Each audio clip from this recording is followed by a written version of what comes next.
বাঙালিদের কাছে দোল পূর্ণিমা শুধুমাত্র একটা উৎসবই নয়, এটা একটা ইমোশন। কারণ এর সঙ্গে জুড়ে আছেন স্বয়ং রাধাকৃষ্ণ।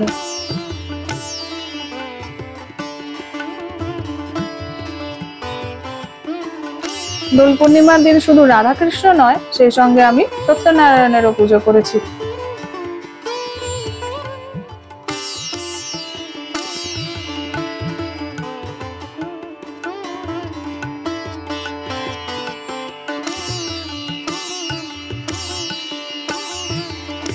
এবারে দোল পূর্ণিমাটা যেহেতু দুদিন ধরে ছিল, তাই আমি পুজোটা সোমবার করেছি। আর এখন এখানে ঠাকুর পুজোর সমস্ত আয়োজনও করে ফেলছি।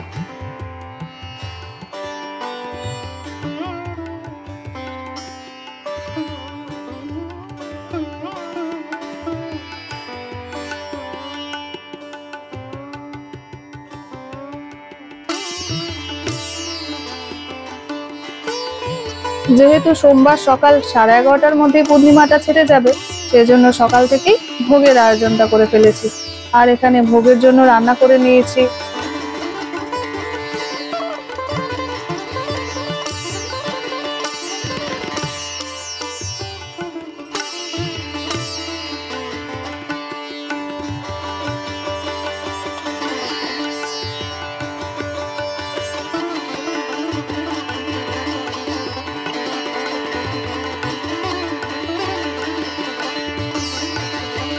তাই জন্য ঠাকুরের ভোগ রান্নার জন্য সকাল থেকেই ছিলাম চরম ব্যস্ততার মধ্যে।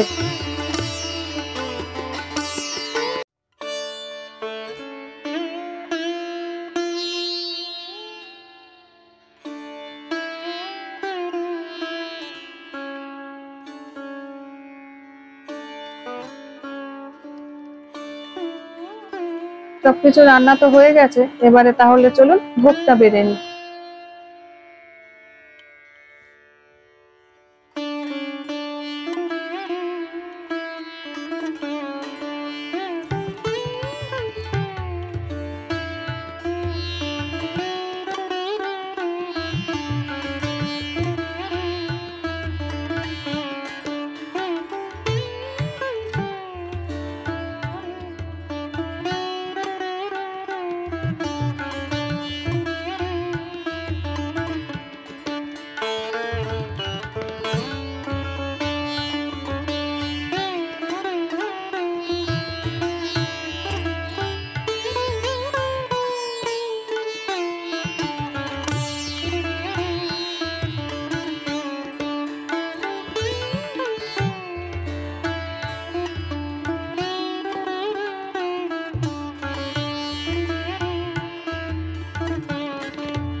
ঠাকুরের ভোগটা বেড়ে এবারে তাহলে চলুন ঠাকুর ঘরের দিকে যাওয়া যাক।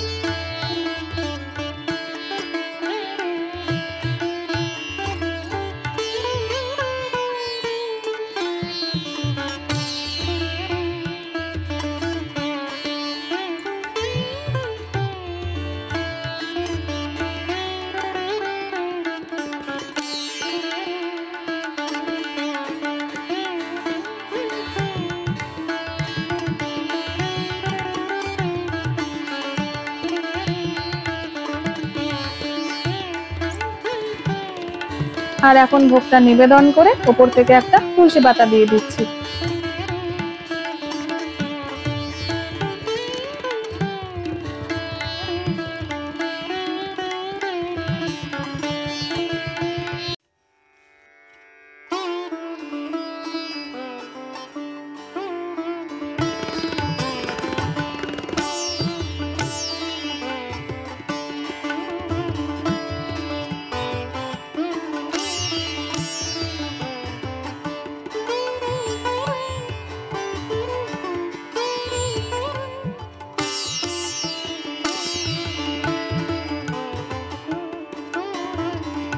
আর স্বল্প সময়ের মধ্যে যেটুকু আয়োজন করতে পেরেছি, ঠাকুরের সামনে সব সাজিয়ে নিচ্ছি।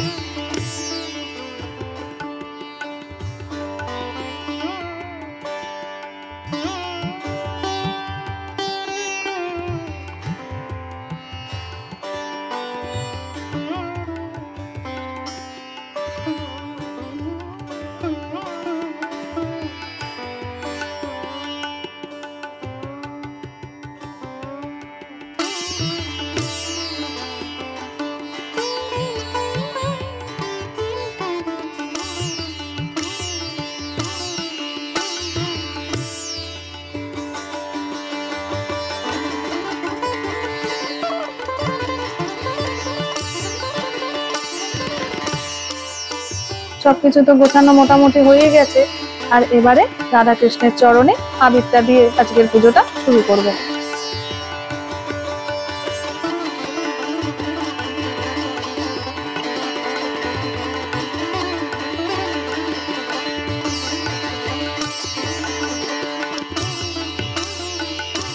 যেহেতু রাধা কৃষ্ণের পুজোর সাথে সাথে সত্যনারায়ণেরও পুজো করব, সেই জন্য এখানে পাঁচালিটা পড়তে হবে সত্যনারায়ণের।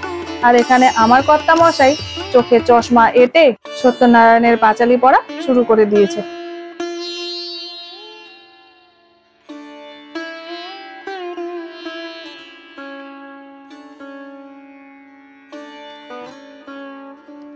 আর এই যে দেখছেন না এই আবিরগুলো কিন্তু একটাও বাজার থেকে কেনা না। এই সবকটা আবির আমার মেয়ে তৈরি করেছে। এই আবির তৈরির পদ্ধতিটা যদি আপনারা দেখতে চান তাহলে আমাকে কমেন্ট করে জানাতে পারেন, আমি অবশ্যই সেটা শেয়ার করব।